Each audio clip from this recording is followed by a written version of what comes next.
কোরআন শরীফ তেলাওয়াতের 7টি ফজিলত। আসসালামু আলাইকুম ওয়া রাহমাতুল্লাহি ওয়া বারাকাতুহু। সম্মানিত ভিউয়ার্স, আপনারা সবাই কেমন আছেন? আশা করি সবাই ভালো আছেন। ইসলামী গল্প কাহিনী চ্যানেলে আপনাদের সবাইকে স্বাগতম। আজকে আমরা জানবো কোরআনুল কারীম তেলাওয়াতের 7টি বিশেষ ফজিলত। তো চলুন শুরু করা যাক। 1 নম্বর ফজিলত হলো কোরআনুল কারীম তেলাওয়াতকারী আল্লাহ তাআলা পরিপূর্ণ প্রতিদান দিবেন, তাদের প্রতি অনুগ্রহ বৃদ্ধি করে দিবেন। 2 নম্বর ফজিলত, কোরআনুল কারীম তেলাওয়াতকারীদের মর্যাদা বহুগুণে বাড়িয়ে দিবেন। 3 নম্বর ফজিলত, যারা দুনিয়ার বুকে কোরআনুল কারীম শিখে এবং অন্যকে শিক্ষা দেয়, রাসূলুল্লাহ সাল্লাল্লাহু আলাইহি ওয়াসাল্লাম বলেন, তারাই দুনিয়ার মধ্যে সর্বশ্রেষ্ঠ মানুষ। 4 নম্বর ফজিলত, কোরআনুল কারীম তেলাওয়াতকারীদের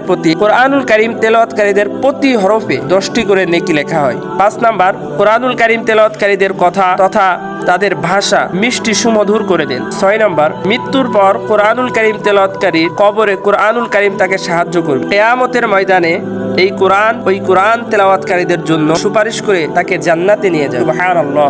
ভিডিওটি ভালো লাগলে অবশ্যই চ্যানেলকে সাবস্ক্রাইব করতে ভুলবেন না।